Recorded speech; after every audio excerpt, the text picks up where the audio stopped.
So as we move through this, navigate through this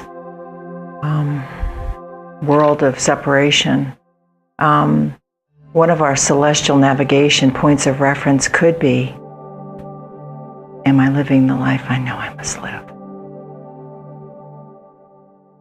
Something like that. Yeah. Some question like that has the power to provide us the mysterious means to move forward and break the ice and keep ice breaking and keep moving to serve that end, which is the life I know I must live in service to those who sent me in the greater endeavor that I am a part of, that we all are a part of. So.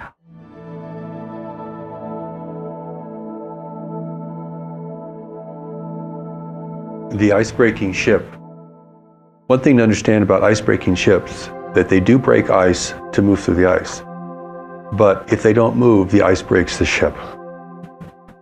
So it works the other way too. And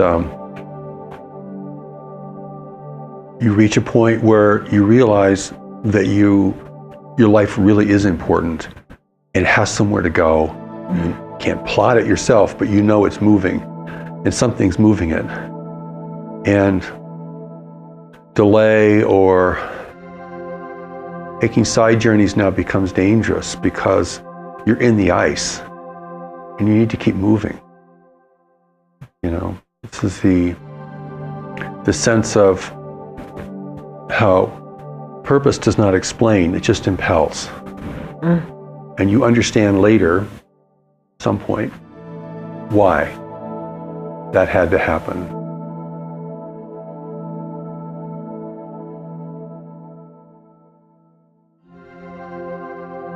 And this is the analogy of the ship. In fact, there's a whole teaching on the ship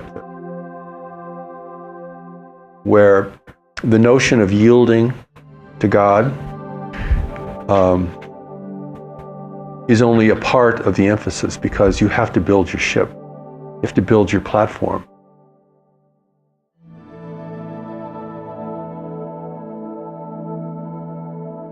You have to exert authority over your mind and your body and your affairs and what you give yourself to, or what will influence you. So at one level, you have to take greater control of yourself, assume the reins of your life. Okay, you have to manage the ship, your crew, which is your thoughts, your cargo, which is what you're carrying within you. You have to protect it. But you have to yield to greater forces to guide your ship. Because on this journey of sailing, your destination is unknown to you.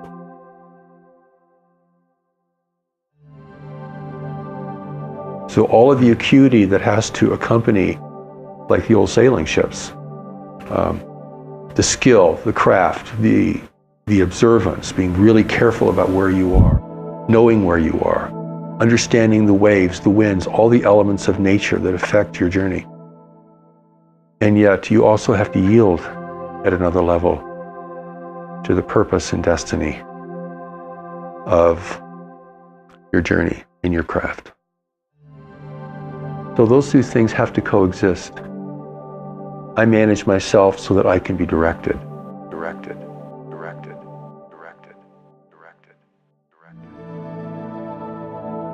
If I do not manage myself, I cannot be directed. I'm a mess. I can't be moved. I can't respond. I can't put my feet on the ground and move.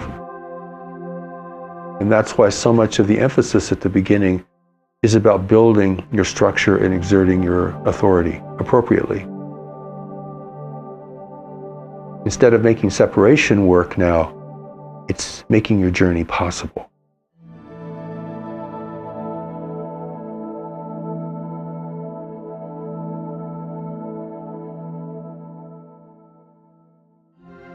Before we depart this important engagement on the separation, I just want to speak briefly of the 3 keys to resolving our state of separation, as revealed in the revelation, the separation.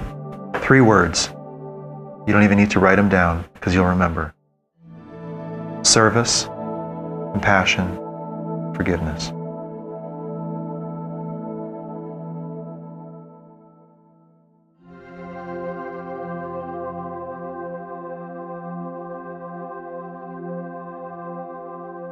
Service, compassion, forgiveness.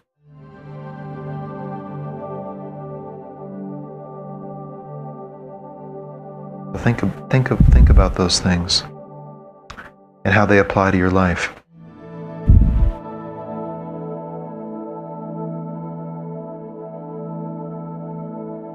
Service, what must I do? Compassion, what must I do? Forgiveness, what must I do?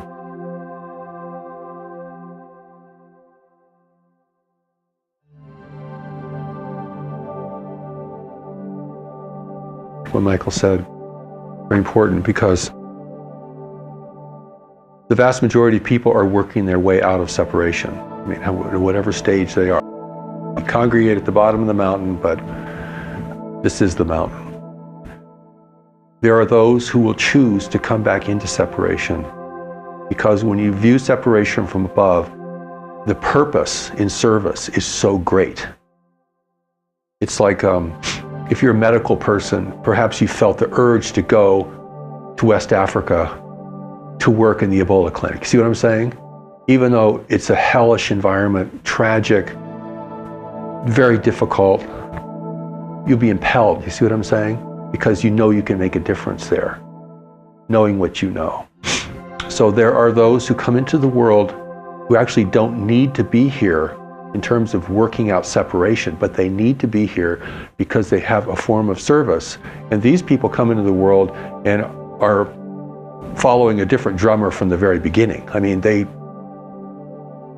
their difficulty is that they can't build a foundation here. They're so kind of disconnected from the world from the outset. They have trouble getting grounded here. So they have a platform from which to operate. So there's hazards for them too. But there are people in the world, such as myself, who did not need to come here to work out separation. That happened somewhere else, not in this world, long ago. But I have to be here to carry out this unique form of service. And I was sent. I mean, you need to go there. Really? Yes. Even if you don't feel personally, individually motivated, you get sent because you have something the world needs. Okay. And though you'll get caught up in the world because, the first part of life is really about finding out what doesn't work. And if you're young, understand that is, you have to know what doesn't work to be able to respond to what does. I mean, you just have to learn those things, living in separation. And some people, that consumes their whole life. But some of that, certain amount of that has to take place. So most people are working their way out of the ravine. Others are sent into the ravine.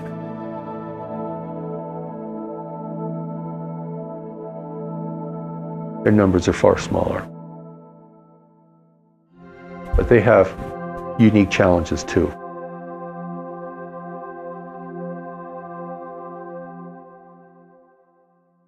And they have to take the steps to knowledge too, once they become immersed in the world. If you were to, my son's gone scuba diving. I've never been scuba diving, but I imagine that if you're down there long enough, you'd forget about what it was like above. Or you would tend to forget. You're so consumed in this new environment and what it takes to be there, and all the uncertainties and the beauty and the mystery of what could happen, the dangers, the risks. You could forget about your life on land. And I'm sure many people go diving for that very purpose. But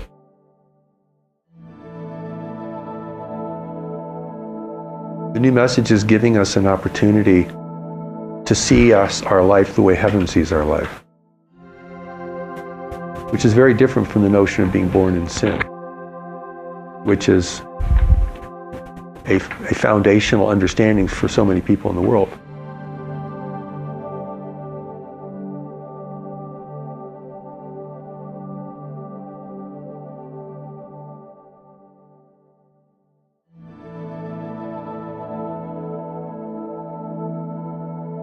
In fact, it says in the separation, because I posted this on the chat, consider the difference between Christians teaching us with the Christian notion of being born in sin. It says in the separation, God loves you even if you seek separation, so God assures that your experience of separation can ultimately be meaningful to you. Meaningful to who you are, not meaningful to what you're trying to be. Again, because we're dealing with two different realities that are very different from each other. We have to hold both those realities. Like you're walking down a corridor, this is the physical reality, and this is your divine reality, and they're completely different. But you have to be able to hold them both, or learn to over time. And not try to join them, wed them, make them the same. Because you're the bridge between two realities. That's your destination, ultimately. Imperfect bridge, maybe doesn't, that's not the issue. You have an anchor on each shore.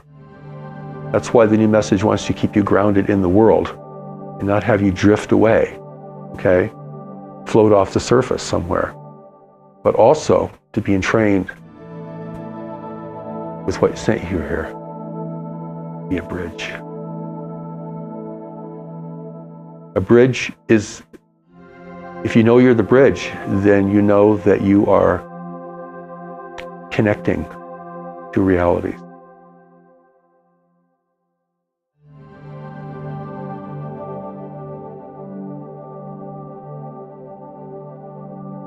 And you can't build this bridge yourself, clearly.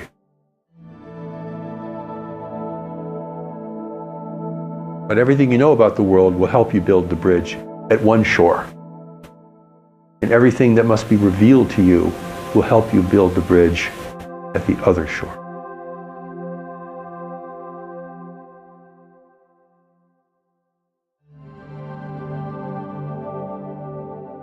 If I may ask, when did the two meet? If you're building, the bridge is being built on both shores. When do they meet? When something can cross over. But when can something cross over? When the bridge is sufficiently built. Go ahead, ask again. So what I really mean is... Well, things will cross over, you will be asked to give certain things to certain people that are beyond your understanding, or impelled to do certain kinds of things that aren't part of your fulfillment agenda, or taken away from things that you've invested in heavily that you wouldn't leave otherwise.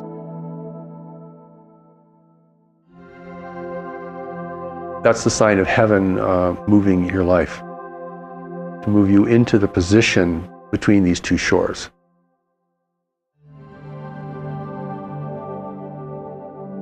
So this is,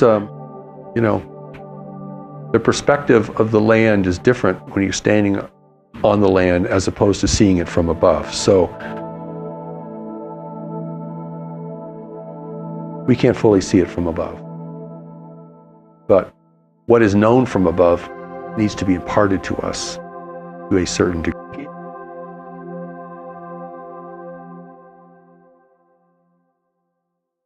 So you're in formation to grow into something that is extraordinary and important, and it's according to your vows before coming here.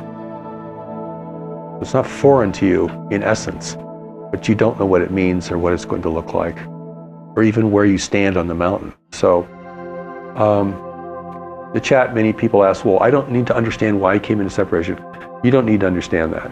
Because the only way you can understand that, according to the teaching, is to undo the separation. Because then all the motivations, the initial motivation, the subsequent motivations will all be revealed to you. Because what is the separation but an opportunity to find out that there is no alternative to creation?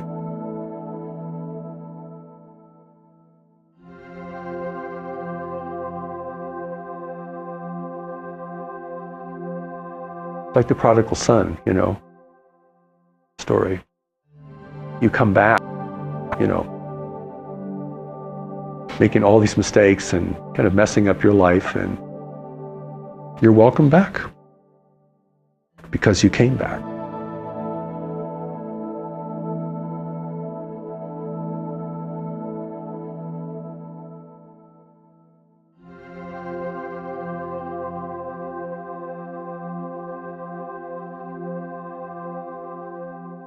When you're really sorting out your house or rebuilding your house, it's a total mess for a while.